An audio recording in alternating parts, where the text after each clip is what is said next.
Hi, everybody, and welcome to our presentation on visual storytelling from 2019 convention. I am Senior Director Heather Pulley, and I am excited and honored to get to talk to you guys about this topic that I am pretty passionate about. I was assigned the book 101 Optical Illusions to go along with my presentation, and I have to be honest, when I was assigned this book, I wasn't too happy about it. I tend to be a very honest person, and so when you ask me to give a presentation on visual storytelling, on sharing our stories in social media, and then you tell me that everything is an illusion, that didn't sit too well with me. But I actually want to kick us off with some things that I realized while I was looking through this amazing book. So this is an illusion taken from page 58 of the book. It's illusion 58. And what I immediately noticed and loved about this illusion is that it taught me that illusions are actually just reality, and what our eyes are doing is just changing our perception of reality.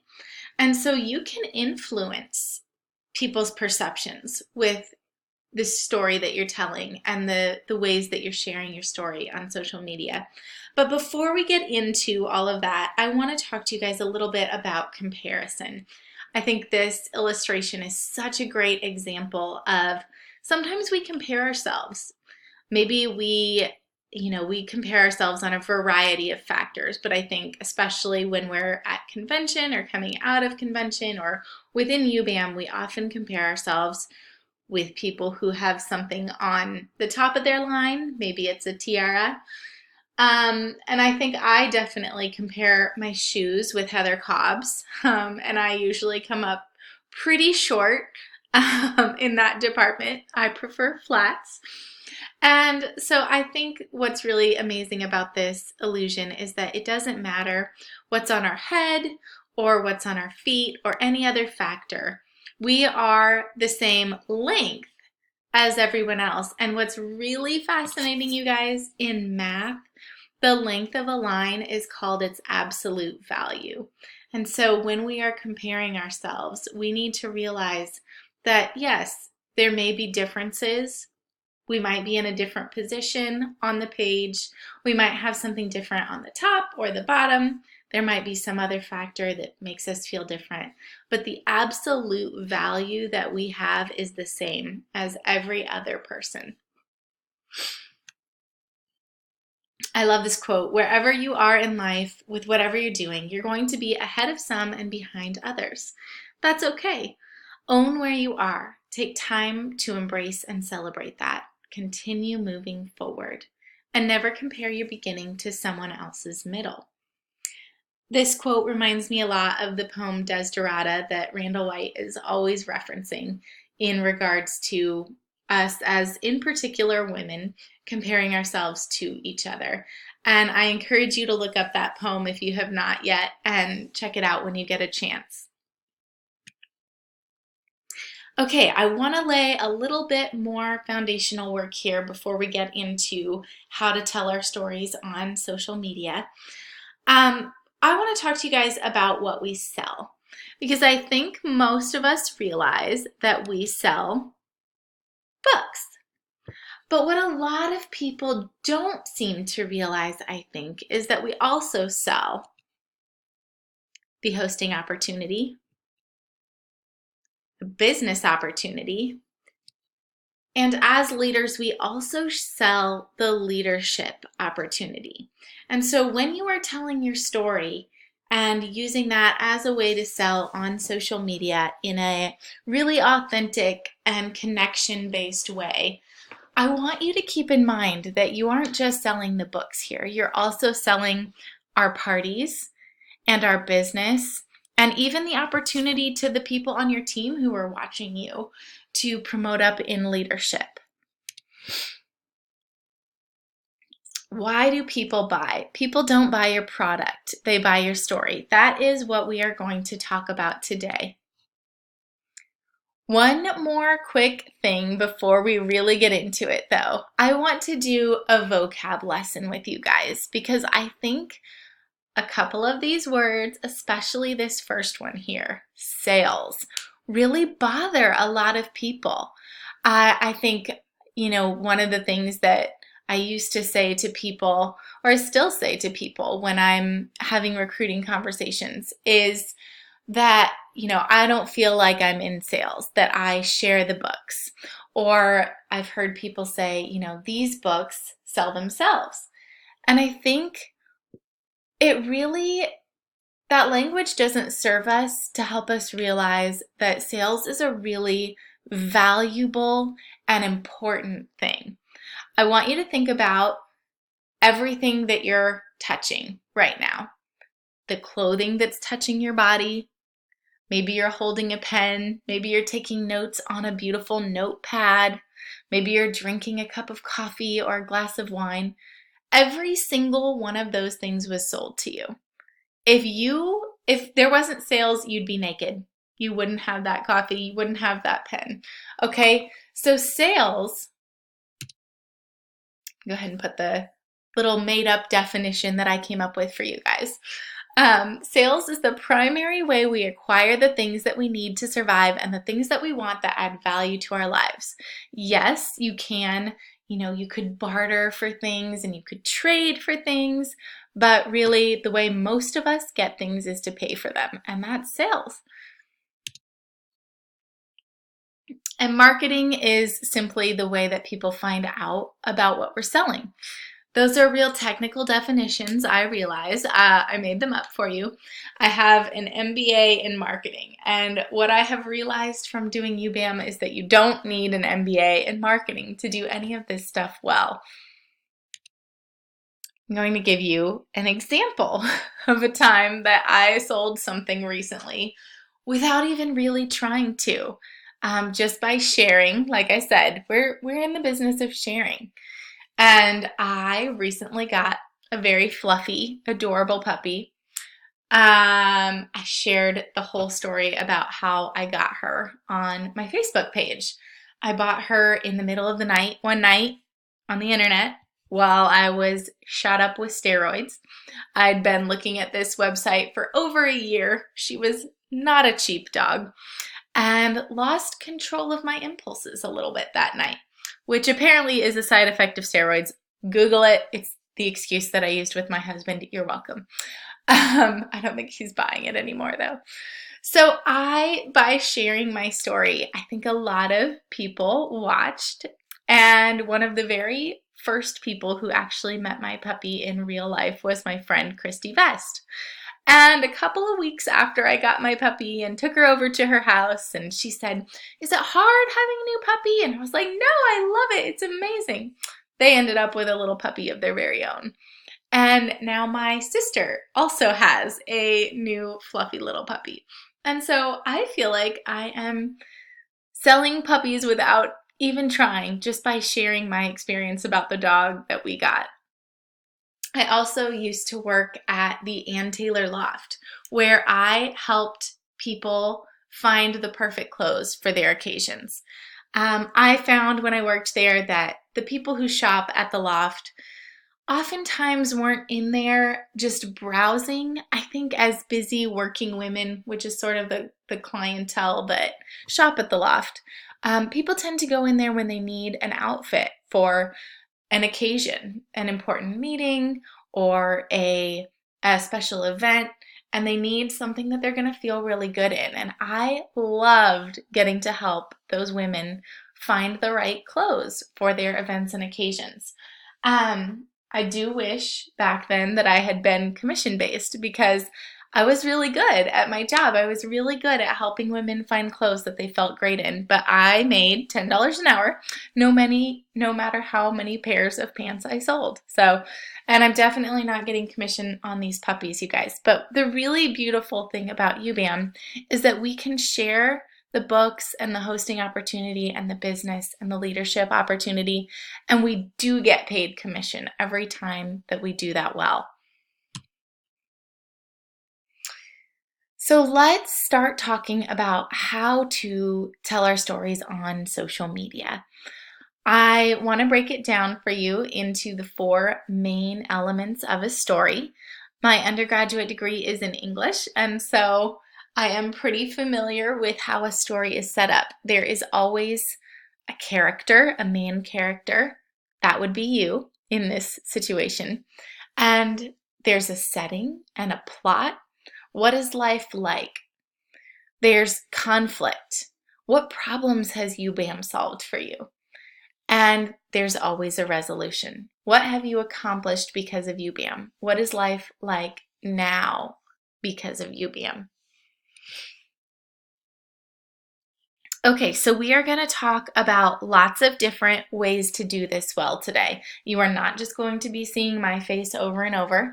I am not the only person in our company who does this well. There are lots of amazing women, and they are all incredibly different.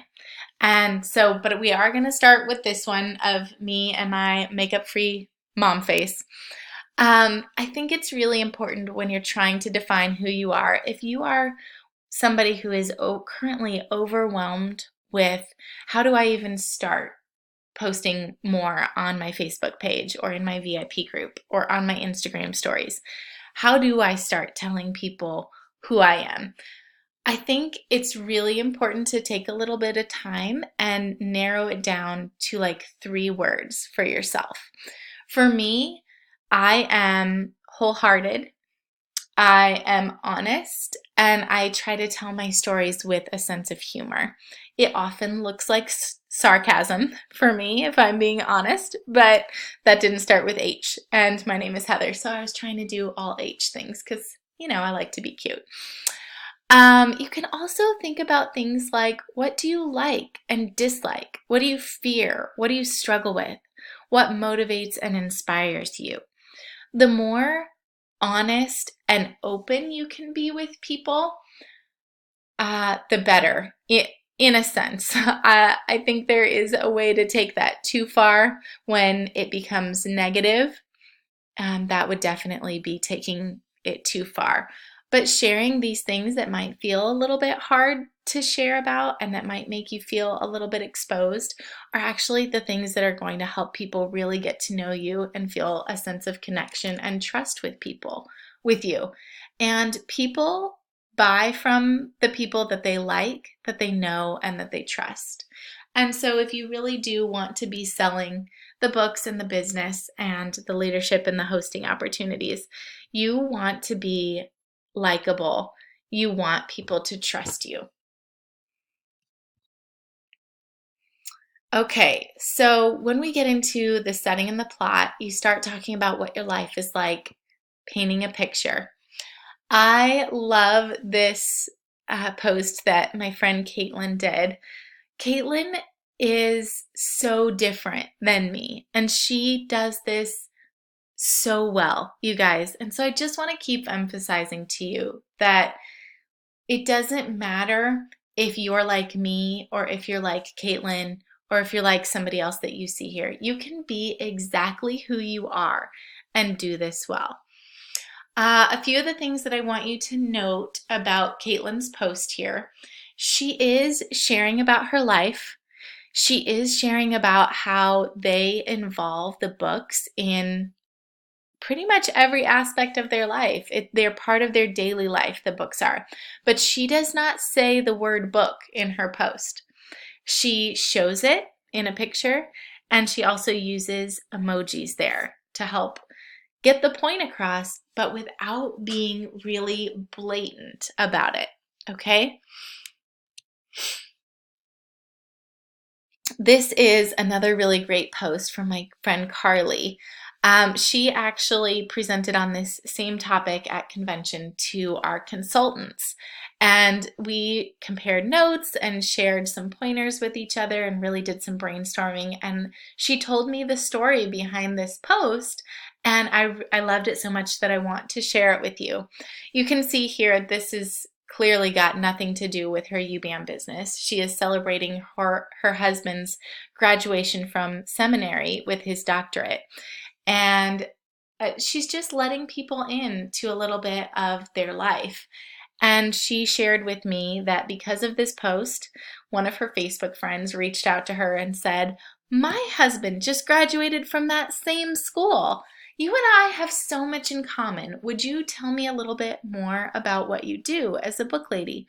And that person ended up joining Carly's team because of this post.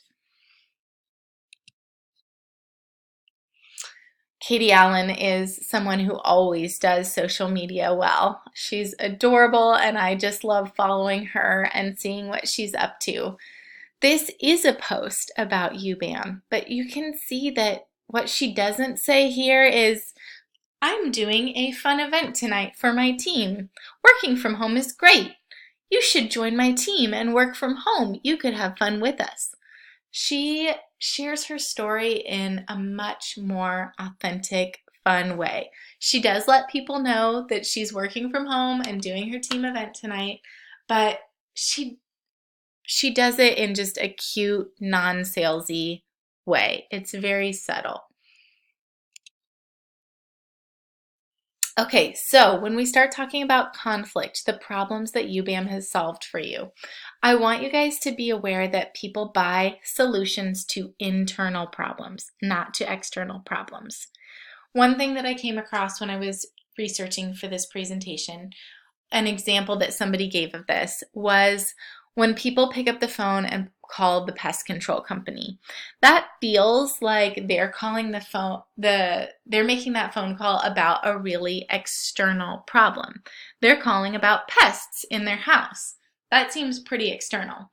But what we don't realize is that there's a layer underneath that. It's not just about the pests. It's about the shame that they feel that their house is infested with this pest, or the fear that they feel because this pest is in their house. So I want us to think about that as we start thinking about sharing about our problems and the problems that UBAM has solved for us. Megan Blazig is a new friend of mine from UBAM, and you guys, she has the most gorgeous pictures. She takes amazing selfies. Her lighting is always perfect. I love following her and seeing what she's doing. This is a post that she did about the incentive trip to Alaska. And you can see that she says here that her family before UBAM wasn't taking vacations like this because it didn't feel smart financially, or the children were too young and they weren't going to remember it, so it wasn't worth it. And UBAM gave her the freedom to take her families on trips without worrying about any of that. I think it's so smart to be open and honest with people about what UBAM has done for you. And that's one example of how it can be done really, really well.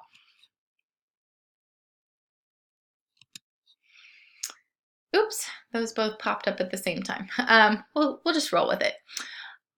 So the first one over here, the one from me, Heather Pulley, I did this post a couple of years ago when I first started really building a large leadership team, and I was sitting in an airport writing after coming back from a work trip. I can't remember where I was going, but I was sitting in this airport writing cards to my leaders, and I bought them all these magnets in a gift shop at the airport. And I was just overflowing with gratitude in that moment for what my life looked like, and I wanted to share that. And so the thing that I want you to know about this post is that it doesn't have a picture of my face in it. I recommend probably 3 out of 4 photos that you post should have your face in them. You do not want to be somebody that when, a new hostess, she accepts your friend request so you can add her to her party, and she scrolls through your feed to get a sense of who you are. And she is doing that, by the way. If you think that people aren't stalking you a little bit after you friend them, you're totally deceiving yourself. You need to make sure that your Facebook page is set up in a way that helps people get to like, know, and trust you as soon as they accept your friend request. And so one of the things that really you need to be aware of, and that you've probably noticed on other people's pages, is like you'll click over to them and start scrolling their Facebook page, and there won't be a picture of them on there at all. And you're like, I have no idea who this is. I don't know what she looks like. I don't know what she's like. It's all just pictures of her kids or pictures of other things or articles. You really want to get your face out there. I know it feels weird. I was super anti-selfie when I joined UBAM. I was like, oh, selfies, that's so gross. I don't want to do that. But it has become much more natural, and it really does feel vulnerable in a good way. Like I'm sharing my face with people while I'm sharing my heart with them. And it's okay to not have makeup on all the time. You don't have to present a perfect version of yourself. You just need to share with people who you really are. Okay, I also love this post that my sponsor and upline, Kate Record, did. She treated her mom to a spa day for Mother's Day this year with her UBAM money. And I think it's really important that people know that UBAM doesn't just do things for us. It's not just about the tiaras and the awards and the recognition and the things that we're able to buy for ourselves. It's also about the ways that we're able to be generous with people when we weren't maybe before, at least not on the same level now that we have UBAM. Okay, and then lastly in this section, we're going to talk about resolution. What have you accomplished because of UBAM? What goals have you achieved? I love this post that my sweet downline Lana McCoy did after she paid her car off in full with her UBAM money. It was one of her big goals when she joined the company, and she accomplished it, and it was so fun to watch her share about it on social media.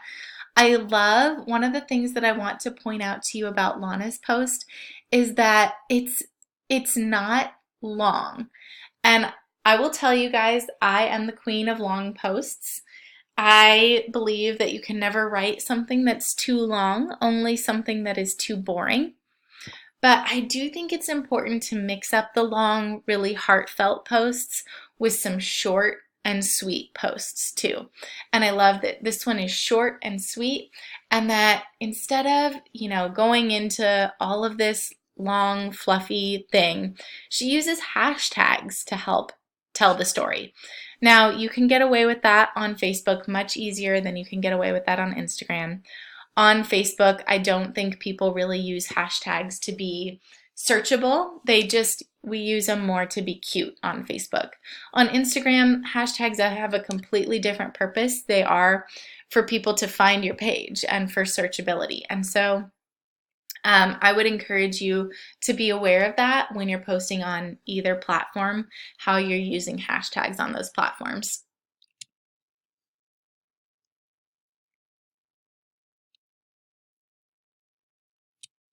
Okay, it keeps doing that.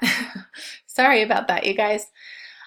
This first photo that came up is from my downline, Sayoko. She is somebody who always does this really well. She does her social media really well. She is a professional photographer.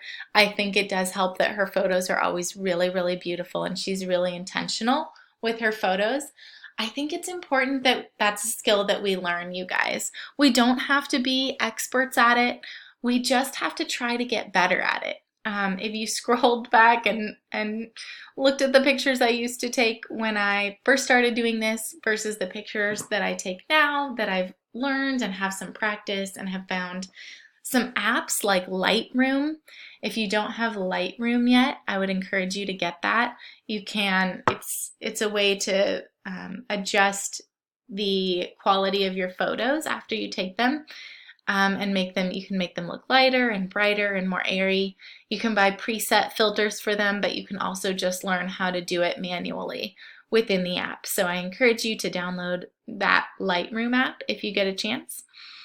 And then, of course, we've got Gina Shear, who is sort of the queen of this in my mind. She's so real and so honest on Facebook, and I just absolutely love this post because of her vulnerability here, of her showing what her life looked like before, how she was working in her rocking chair with her babies in her arms on her laptop, and now because of the business she's built with UBAM, she has this beautiful home office with these gorgeous shelves and a desktop computer, and she can read to her boys in there, and life isn't as hard as it used to be. And I really, really love the comparison, the before and after comparison. People really do like befores and after. We're drawn to them. They're exciting and they're attractive, and they're fascinating. And so I encourage you to think about ways that you could share before and afters with people.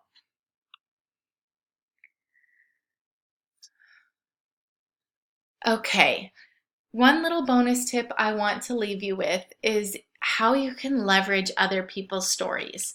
So I take advantage of this particularly in my VIP group. I'm sure you guys have people who message you all the time, just like I do.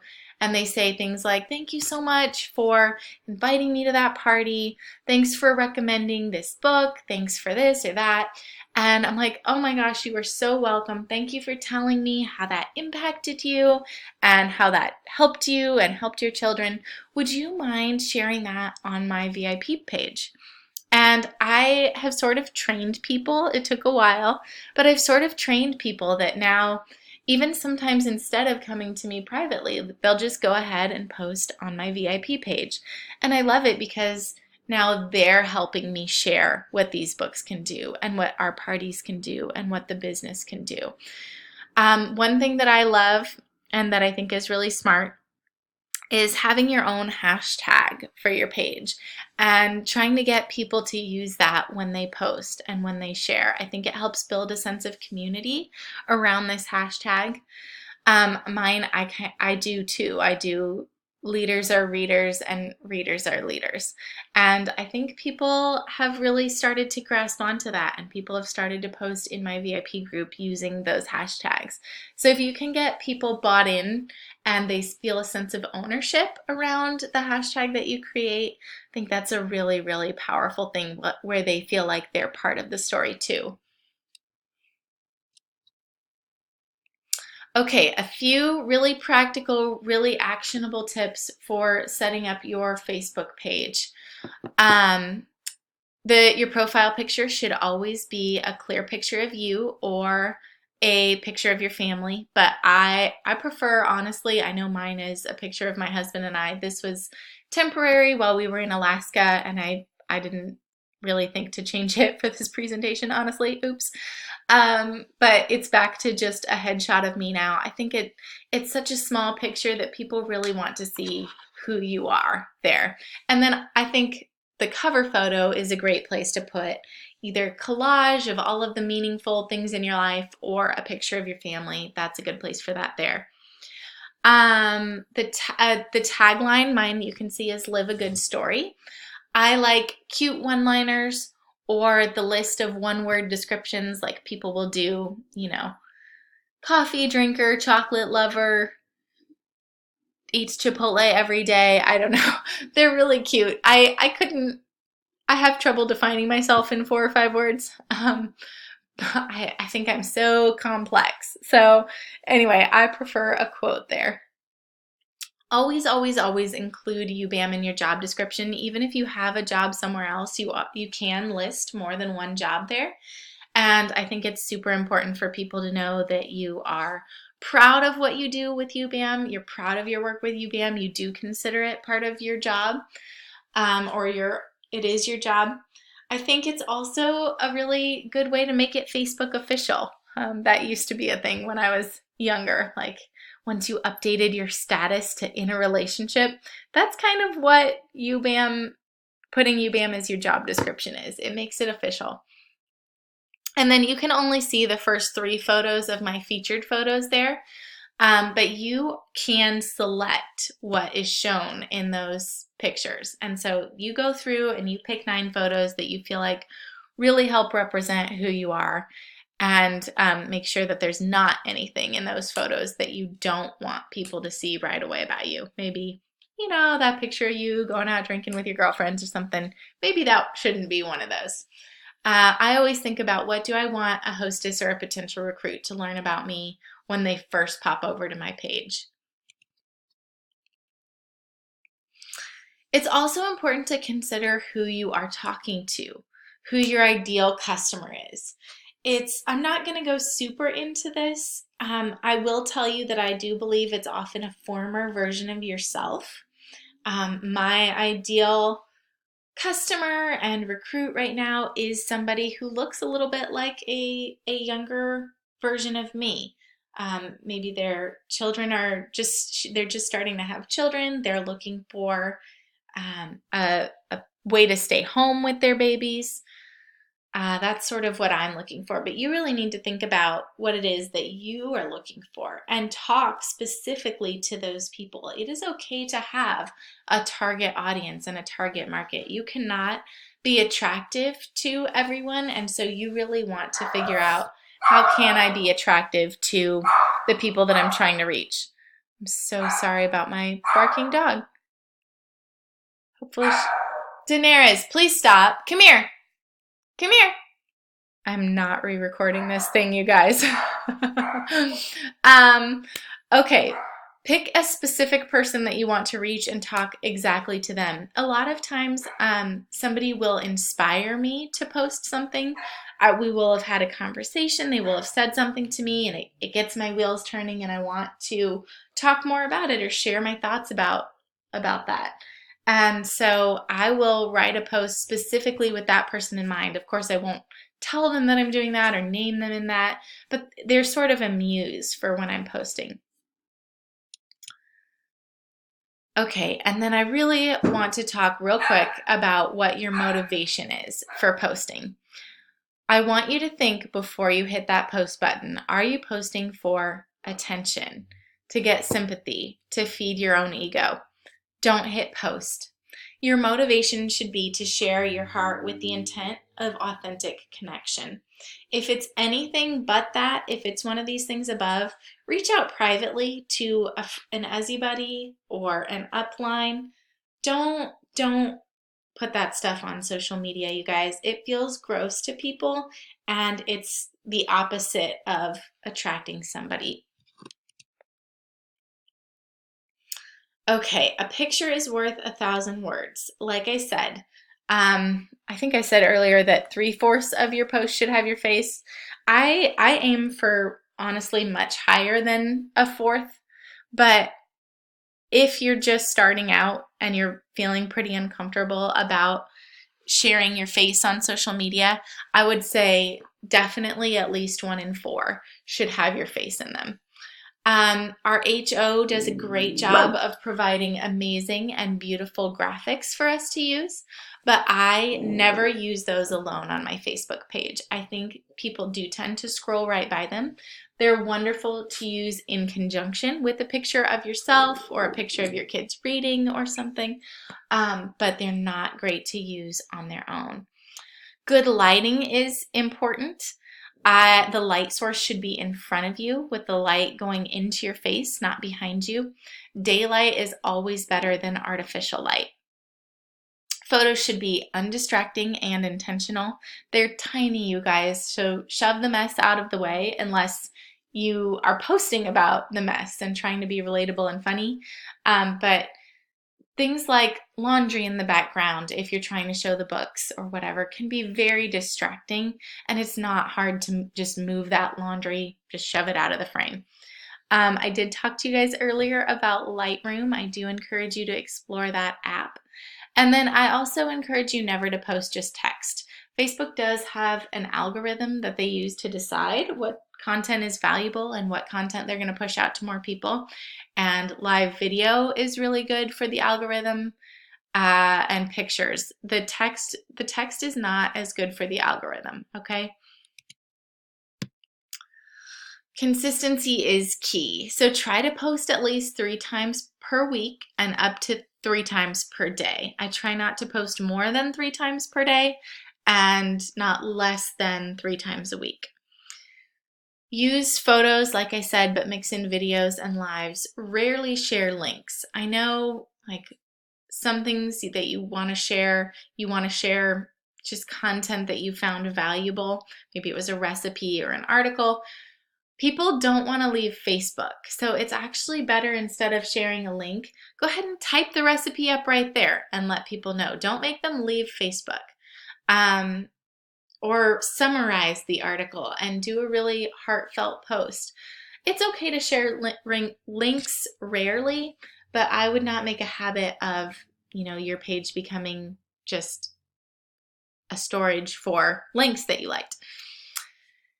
Check your settings for tagging and posting so you have control over what shows up. I think that's important to do. Again, like I mentioned, maybe you're going out with your girlfriends, maybe it's a bachelorette party and there's going to be pictures taken, and you want to be able to control what's going to get posted to your page so that your grandma doesn't see it, or your super conservative hostess next week doesn't necessarily need to know that you were out doing that this weekend. Use the 70-30 ratio. 70% of your content should be non-UBAM. That goes for both your page and also for your VIP groups. I try to share a lot of other things about my life and only talk about UBAM about 30% of the time on my personal page. And then in my VIP group, it is all focused on UBAM and the books, but in that situation, I use the 70-30 ratio, where 70% of the content should be value adding, and only 30% of the time am I asking for a sale, or asking for people to host, or asking for people to join in a really subtle, not salesy way. And then I want you guys to engage. Not like this, obviously, but I thought that was funny. People love to give their opinions, so ask for them. Try polls. I recently did a poll on my page. We were debating getting a Dyson, or like the cordless Dyson, or a Roomba, and people are very, very passionate about their Dysons and their Roombas, you guys. It was a very well engaged with post, and it was lots of fun to see what people said. End with a clear question. Give a clear call to action. If you are posting and there is an action that you want people to take, tell them exactly what that action is. Don't make them guess what you want them to do. Always consider the algorithms. One of the things that's really important when you post something is to be around for a few minutes after you post and start responding to people's comments on your posts. If people aren't engaging, Facebook thinks that it's not an interesting post and they won't send it out. So if you can start having some conversations in the comments, then Facebook will think, okay, this is an interesting post, and they'll start sharing it with more of the people on your friends list or who like your page. Respond in the comments and in private messages. Like I said, be available for those. Don't just be putting content out. You also need to be engaging with the people who are engaging with you. I also think it's important to be spending a little bit of time every week commenting on other people's things and engaging with them and building those relationships and letting them know that you care about them too. We've talked about most of this, but just to recap, don't post too little, too much, don't share too many links, don't say things like, let me know. People aren't going to let you know. Decide what you want to share and what the actions are that you want people to take, and be clear about that. Don't use company-specific language that people won't understand. A good example of this would be like book box club. Don't just say, I'm offering a book box club. Explain what that is in a way that other people can understand what it is that you're selling. Again, don't use the generic graphics all on their own. They are beautiful and they absolutely serve an important purpose. One of the ways that I like to use them too is like, I'll post a picture of my face and then I'll post the graphics in the comments.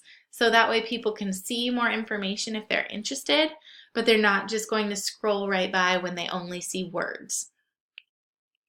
Don't use Usborne alone. We are Usborne Books and More. If you sell something else, I wasn't going to include this because I do know that this is a little bit controversial and might be offensive to some people, but it's advice that I would give somebody in my downline who I really cared about. And so I am going to share it here. It's obviously your decision what you do. I'm not trying to tell you how to live your life, but it would be my recommendation that if you are involved with more than one direct sales company, that you consider going all in with one or the other. I think when you're involved in more than one, you are splitting people's focus, and it makes it hard for them to know where their attention is supposed to be going.